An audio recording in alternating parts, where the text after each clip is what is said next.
এই সন্ত্রাসী, এই জঙ্গি, এই অমানুষগুলি এদের সাথে কারা থাকে? সাবেক প্রধানমন্ত্রী শেখ হাসিনার বিরুদ্ধে মানবতা বিরোধী অপরাধের মামলায় ট্রাইব্যুনালের ঘোষিত মৃত্যুদণ্ডের রায় বাংলাদেশের রাজনৈতিক প্রেক্ষাপটকে নতুনভাবে নাড়িয়ে দিয়েছে। রায় ঘোষণার পরপরই অভ্যন্তরীণ রাজনীতিতে উত্তেজনা বাড়ছে, আর রাজনৈতিক মহলেও প্রতিক্রিয়া দেখা যাচ্ছে ভিন্ন ভিন্ন মাত্রায়। দেশ ও দুনিয়ার প্রতিক্রিয়াগুলো মিলিয়ে এই রায় এখন বাংলাদেশের জন্য সবচেয়ে আলোচিত বিষয়। আওয়ামী লীগ নেতৃত্ব সরাসরি অভিযোগ করছে যে এই রায় রাজনৈতিক উদ্দেশ্য প্রণোদিত। তাদের দাবি, বিচার প্রক্রিয়া ছিল একচোখা, সাক্ষ্য প্রমাণ গ্রহণে বৈষম্য ছিল এবং পুরো মামলাটি বর্তমান অস্থায়ী সরকারের রাজনৈতিক প্রতিপক্ষকে চাপে ফেলার কৌশল। আওয়ামী লীগ সমর্থকদের একটি বড় অংশ রায় ঘোষণাকে জাতীয় নেতৃত্বকে অপমান বলে আখ্যা দিচ্ছে। বিএনপি, জামায়াতে ইসলামী ও কয়েকটি নতুন রাজনৈতিক জোট একে জনতার ন্যায় বিচার পাওয়ার প্রথম ধাপ বলে উল্লেখ করেছে। তাদের মতে, গত এক দশকে মানবাধিকার লঙ্ঘন, হত্যা, গুম এবং রাষ্ট্রীয় দমননীতির দায় এই রায়ে প্রতিফলিত হয়েছে। বিরোধী জোট বলছে, এটাই বিচার, এবার বিচার হবে সকলের। দেশের মানুষও দুই ভাগে বিভক্ত।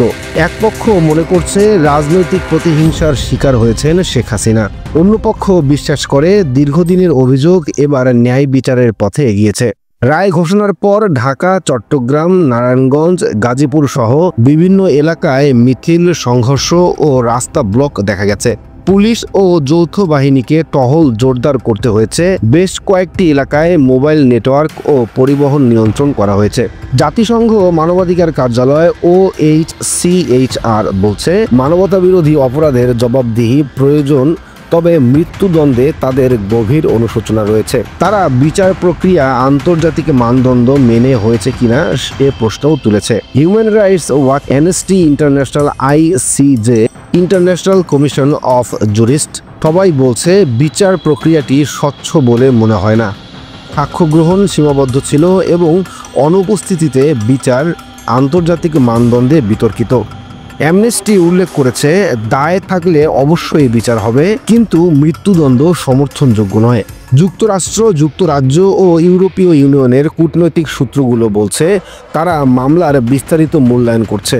মানবাধিকার লঙ্ঘন এবং বিচার ব্যবস্থার স্বাধীনতা নিয়ে উদ্বেগ রয়েছে, তবে এখনও কোনো শক্ত অবস্থান ঘোষণা করেনি। কয়েকটি ইউরোপীয় গণমাধ্যম রায়কে গণতান্ত্রিক পশ্চাৎপদতা বলে উল্লেখ করেছে। ভারত এখনও আনুষ্ঠানিক মন্তব্য করেনি, তবে কূটনৈতিক পর্যায়ে বার্তা দিয়েছে দক্ষিণ এশিয়ার স্থিতিশীলতা এখন ঝুঁকিতে। রায় দেশের রাজনৈতিক ভারসাম্য আরও দুর্বল করতে পারে।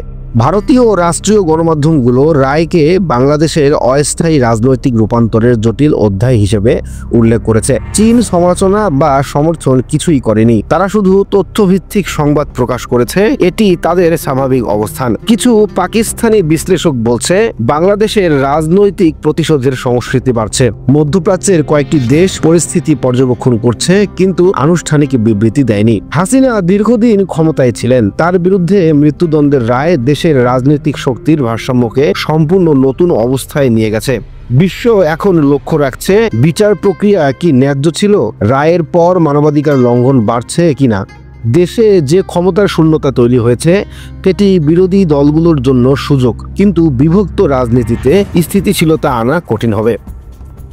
আপনি যদি এই ধরনের আরও আপডেট ও বিশ্লেষণ পেতে চান, তাহলে এখনই আমাদের ইউটিউব চ্যানেলটি সাবস্ক্রাইব করুন এবং পাশে থাকা বেল আইকনে ক্লিক করতে ভুলবেন না।